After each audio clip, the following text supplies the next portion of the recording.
I'm Edwin Warfield. I'm the CEO of Citybiz, and I'm honored today to interview Angie O'Donnell, the co-CEO of 3D Leadership. Welcome, Angie. Thank you, Edwin. Great to be here with you. Can you provide a snapshot of 3D Leadership Group? Sure. We're an executive coaching firm. We're based in the Boston area. And most of our clients are based mostly in the Boston, New York area. We often get referred to as a coaching boutique. And I think the reason for that is because we have a group of about 15 coaches, a pretty tight, cohesive group of coaches. We also coach mostly in the Northeast region and mostly at the VP and above level, which puts us a little bit in that boutique space. Interestingly, with COVID, leaders are not so concerned anymore about where their executive coach sits.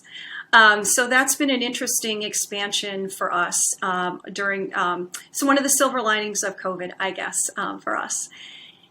What we offer one-to-one leadership coaching. We also offer 360-degree feedback assessments, workshops, and in some cases, we customize leadership development programs for our clients.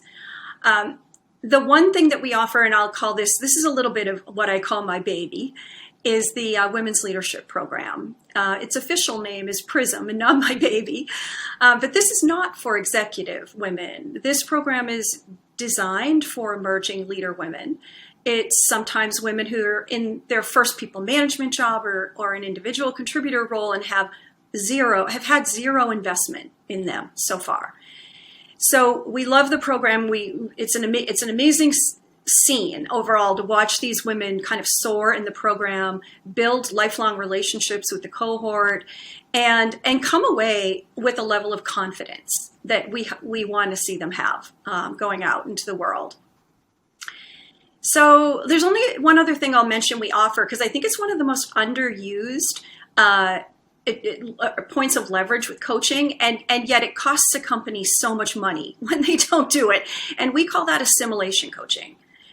So think of yourself, you're a leader going into a new job, and you don't know the ropes, you don't know how to navigate, you don't know the politics. And we like to get involved with the leader in that first 6 months. And it's fascinating. All the research tells us that in the first 6 months, they don't add any value, right? That the value only gets added after that. So it's so important to do that investment, get them up to speed, so they can add value quicker. So you are the co-founder of your firm with Sue Williamson. Can you tell us about Sue and about your partnership with her? Sue and I have a great story. We met as MBA students, I'm going to give it away here, 30 years ago. And we were at Babson College. And you may know that Babson is known for its entrepreneurship program. So we were in the entrepreneur studies program. And probably no accident, both of our fathers were entrepreneurs. They ran their own businesses. We grew up in it. We worked in our dad's businesses. And so I think it's kind of natural that we gravitated towards that. We really got to know each other, I want to say, country hopping in Europe. We were on an internship in Europe for the summer. It was part of Babson's program. We were in Switzerland, and I like to tease Sue because she got the best deal. She was working with a Swiss chocolate maker, and I was working with a 200-year-old private bank. So there was very little swag for me, but she had all the good chocolate swag and tours of chocolate factories and all these cool things. So after that, you spend a summer with someone in Europe, and you become pretty good friends. You get to know each other pretty well.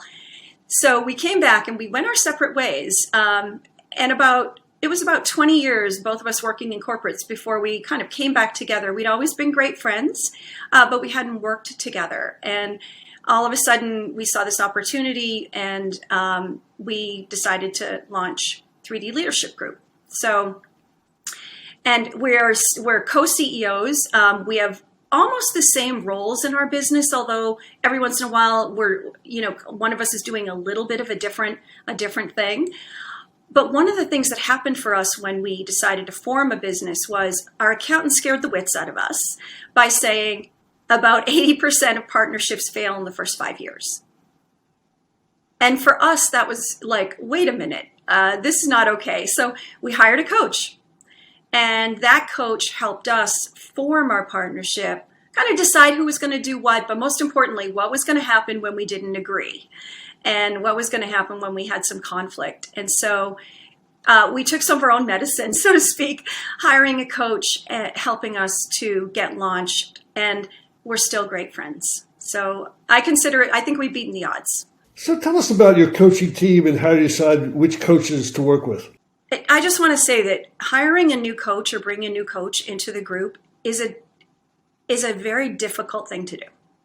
I don't enjoy it. I kind of think, well, this is going to take me a year to find a person who's going to be a good fit with us and all of that. So it takes a lot of effort. But we have this very simplistic formula. So think of it like this. We look for high competence, medium ego, low maintenance, really low maintenance. And there's a lot baked into that formula, but I mean, think of it as high competence. It's not just, oh, I've got my coaching certifications and I've done all this stuff and I've got the street cred. It's much more, there's more to it than that, of course. And we want coaches who have a good business background, good business acumen. They can talk to CEOs or anyone in the business and not feel awkward about that. Medium ego, I'll just put it out there like it is. We're not fans of diva coaches. We would much prefer a lifelong learner. And a lifelong learner who actually keeps investing in their own growth, because I think that's exactly what we're doing with leaders out there, is helping them invest in growth and development. And I think you need to have your own experience of that to do it well. And then there's low maintenance. It's not like you go to an interview and you say, give me your maintenance on a scale of 1 to 10. How low are you and how high? So it's a difficult one. You can't go to their spouse or something and say, tell me, low maintenance or not. So, but we're firm believers in the adult to adult relationship, which means we just don't want to parent anyone on our team. We don't want to help them find their homework in the morning or anything like that. And there's another reason why this is important, besides the fact that we just don't want to be, parenting any of our coaches, is that our clients are really expecting planful, organized, responsive people. It's funny. I mean, if you put a meeting in your calendar and you mess it up for whatever reason, it's just bad form for you as a coach. So kind of, showing up in a way that is low maintenance and that your client kind of knows at any point in time, they got control of things. They got control of their life and they're helping me with mine. So that's our silly rubric, high competence, medium ego, low maintenance. But on the fun side of it, we do a lot of playing. And I mean, really playing. We discovered that many of our coaches are talented musicians and vocalists. And so, being the organizer that I am, I organized a band for us. Oh, Edwin, perfect. You're going to play something for us. That's it. You're in the band. That's all you had to do was show us is that a Fender? It is a Fender, yes. All you had to do was show us your Fender guitar and you're in. So we do a lot of jamming together and that's fun. It helps us build community. We write some funny songs. So if you join, it doesn't mean you have to be a musician to join 3D Leadership Group, but it helps. So you spent some time in Zurich and in Hong Kong and working for Bank Boston and Coutts and Company. So tell us about the transition from being a banker to an executive coach and an entrepreneur. Yeah, I'll give you a little bit of the backstory because I think it's helpful to understand kind of how I made that transition, which in some ways was kind of unplanned. Let's call it that way. But I had these 2 expat assignments before I was 35 in Asia and in Europe, and I would say it's the biggest growth spurt of my life. 10 years living in very different cultures, traveling the world. I could never replace that opportunity.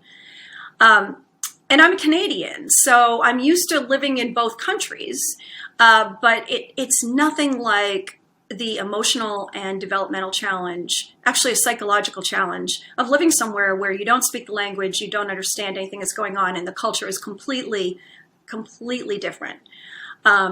So it's akin in coaching to being out of your comfort zone, right? And many of our leaders, when working with them, they kind of need to get out of their comfort zone if they're going to learn something new. And part of it is, what does it take to get out of that comfort zone and try new and different things? And so for me, Hong Kong was an absolute disruptor to my comfort zone. So I walked down the street every day to go to work, and there was nothing that was comfortable for me. Just getting to work wasn't comfortable. And no amount of formal education can prepare you for that kind of vulnerability that you're going to experience. And so for example, I discounted Buddhism because that wasn't a fit with my Christian upbringing. It made me uncomfortable. And then I noticed in the office, all kinds of people had little shrines on their desk and in the cafeteria, and in the conference rooms. And I decided I am going to have to learn something about this philosophy. And so I started visiting all the temples I would just walk by on my way to work every day. I began asking my Chinese colleagues a lot of questions about Buddhism and what it meant to them. And as a result, I've become incredibly appreciative of Buddhism, and I benefit by going to many retreats run by Buddhists. So that's where I ran into my first executive coach, was in Hong Kong. And this light bulb went off in my head, and I went, I want your job. How do I get that job? Literally, I just cornered them and said, how do I get your job? How do you do what you do? How are you doing this? And so I got some good advice. I went back to school, did all the stuff you need to do, hired my own coach. But the hardest part was actually this transition, which was leaving the predictable, certain corporate job and taking the plunge to start a business from scratch. And it's risky. It's a risky thing to do. And I also had 2 children under 3 at that point in time. So not only was it risky, some people, it was exhausting. My parents thought I was crazy. And interestingly, my former managers were some of the most supportive people of, just do it. Just go for it, Angie, just do it. And my husband, of course, was very supportive, or it probably would have never happened. And then I discovered full-time nannies. And it was like, oh my gosh, this is how the only way a woman can actually invest in her professional life is to have what I referred to as a wife. I needed someone else beside me to help. And so that's when I made the full transition to about 15 years or so ago, to being with Sue, the co-CEO of 3D. You've been recognized as the New England Executive Coach of the Year, and you've had designations such as a Master Certified Coach. What do these credentials mean in terms of the clients that you can attract? So most of our client organizations have been with us for 5 years or more. We tend to grow with them and get to know their environment well.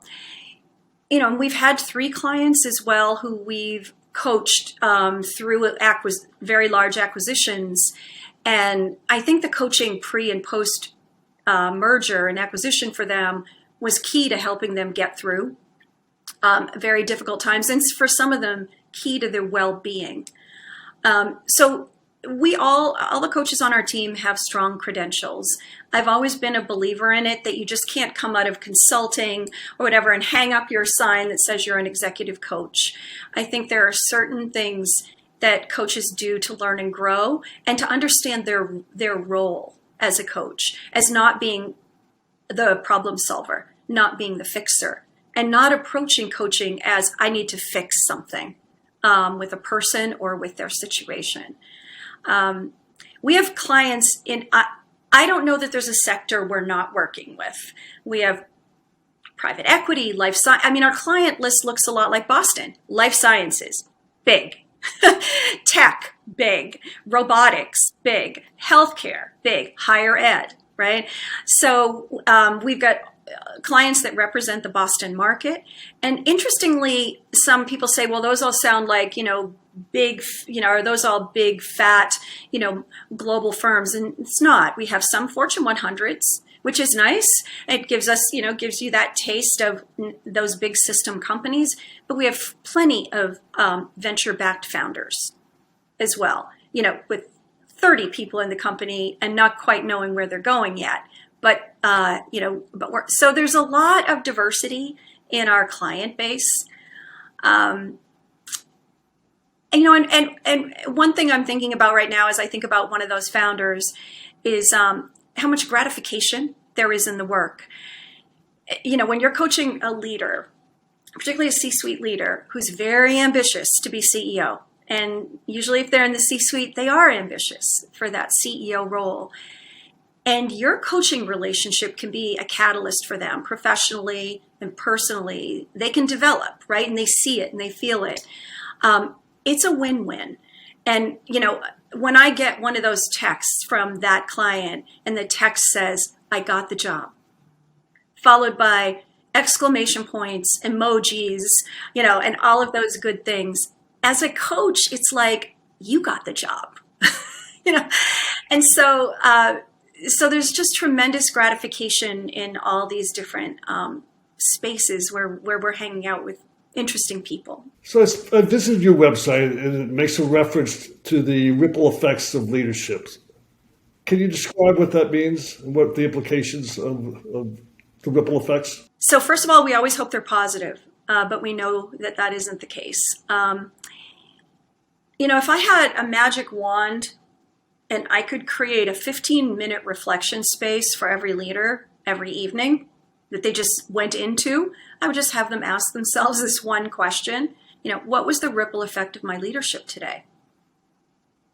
And to try to just spend a few minutes reflecting on the impact they've had, not their intent, which they'll say, oh, I intended to be a great leader today, but I blew it. It was like, okay, well, you've got to deal with the impact, right? So how do you know the impact you're having on others? And that's part of what coaching is about, is trying to assess what is that impact. And another of my favorite expressions in this space is every Ferrari has a few blind spots. And for leaders, these blind spots, and sometimes they're aware of them, slightly conscious of them, maybe they've just not invested in doing anything about them, they're there. They represent such quiet drag on their career.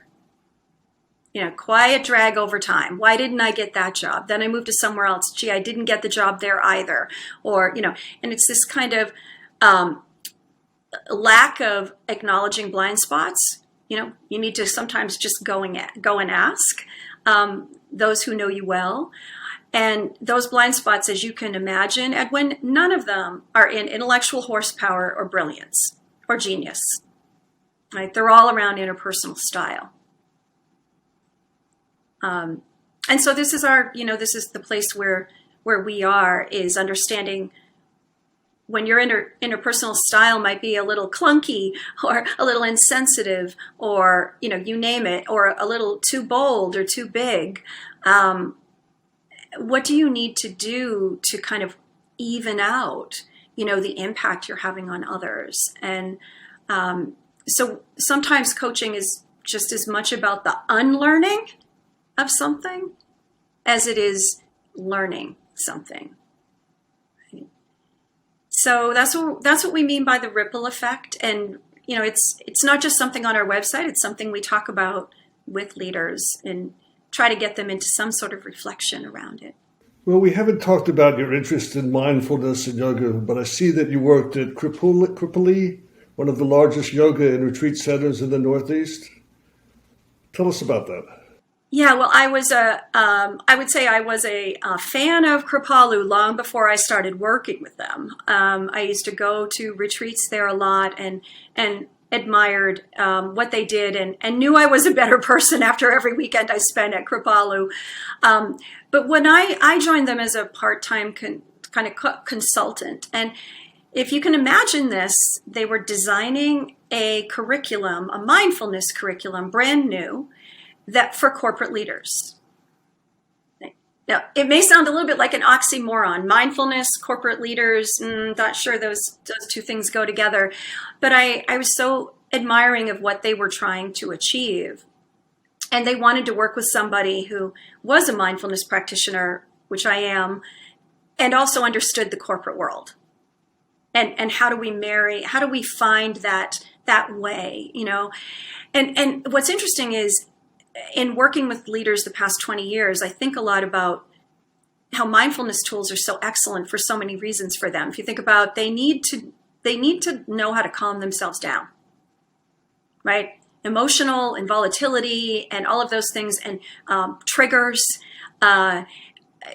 Mindfulness techniques can really help a leader kind of pause before they explode or pause before they say that thing they're not quite ready to say. They haven't thought it through enough. So a lot of mindfulness, I think, is about learning that pause and also finding ways just to not necessarily sit on the cushion every day. Like a lot of people say, no way I'm sitting on the cushion for 20 minutes and meditating every day. And true confessions, I hardly meditate anymore on the cushion. I do, but I'm often doing it in retreat versus being a daily thing. But there's these other things called micro practices. And these are little things you just integrate into your day. So breathing techniques is a big one. You know, and the psychologists tell us that 95% of our time we're on autopilot. And the only way to interrupt that autopilot is to do things like change how fast you're walking. If you normally walk a certain pace, shift it. Change the way you're breathing, shift it. It changes your physiology. Change the way you're eating, slow it down, right? And I personally like to read poetry because it's a way of taking my mind out of all these leadership books that I read, which, and articles and McKinsey things and all these different things. And it's like, just move to poetry and take your mind off that and go into something that's more artful. So we're very encouraging of our leaders because we think it contributes to well-being. We think it makes them better, partners, better spouses, better parents as well, because there's a lot going on in these leaders' lives, and they need to create some space. And I think that's how it's played out in coaching for us. And so what are the growth plans for 3D leadership? We're not a commodity, and we can't scale like a commodity can. So we just can't turn up the volume in the factory and make more coaching sessions, right? Come out the machine. So we like our size because we're really nimble, and we can work easily as a team, and we can keep a lot of the high touch, high impact experience that a lot of people, particularly at the executive levels, they want from coaching. Like they want their coach, their assigned person who's available for them when they need it. And that could be, Saturday morning at 8 a.m. or Sunday afternoon at 2, or Wednesday at 10 p.m.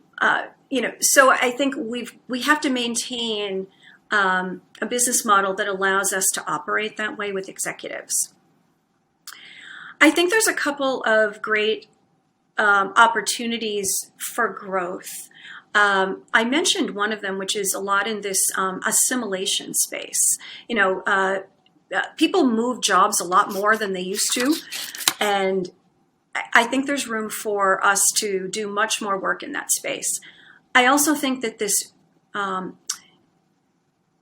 area of readiness for women leaders. How do we help women leaders get ready for the executive space? And I think there's lots of room for that. I think companies have come to see coaching not as an intervention where we need to fix that bad leader over there, so we'll get him a coach or get her a coach. And there's this terrible stigma that was attached to coaching Not so much now. I don't see it, but I did see it then. And I think what's happening now is many organizations are saying, let's develop a bench of coaches. And they're coming to firms like ours and saying, we'd like to pull you in and have you be on the bench so that we can quickly move when we want to coach. You already know us, you know our stuff, you know our warts, you know our good stuff, and you're a confidential and trusted person in the company. So we're seeing more and more of that bench building going on, which is wonderful, because then you become a real partner versus a vendor in the space.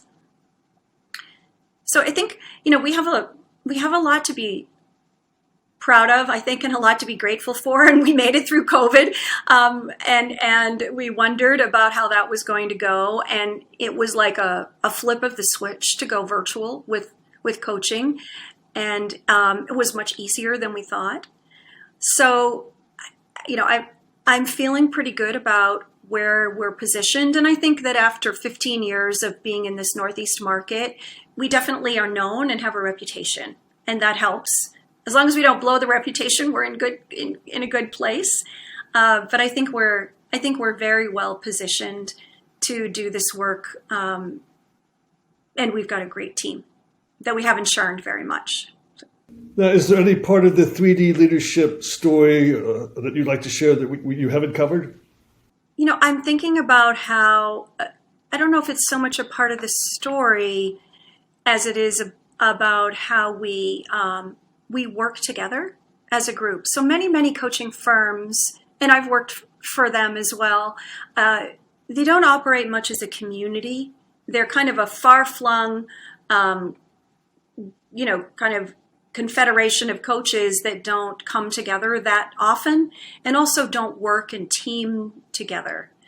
And so, for example, this morning I got a request from one of our clients to send in a team of coaches for a European engagement.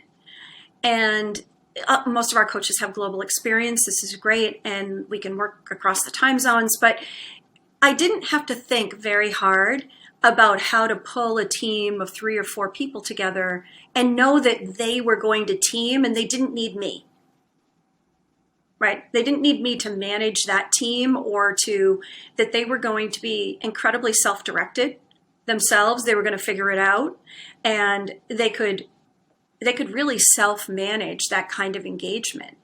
And so I feel like that's an important part of how we operate. Because sometimes when people call and they go, "Oh, Angie, we heard you've coached this one or that one," because a lot of business comes from referral, right? And I met someone at a cocktail party this weekend, and they told us about this, and they have a coach and all that. And what's great, I find, is it doesn't need to be me who goes in and does that work. That we have such a great team and bench that we can all kind of just substitute for one another. And so that makes our business, I think, a little unique among coaching firms. Well, Angie, I want to thank you for sharing your story. It's a wonderful story, and I wish you in 3D leadership a wonderful future. Thank you for your time. Well, thank you, and feel free to bring your guitar anytime and join in. We'd be happy to have you.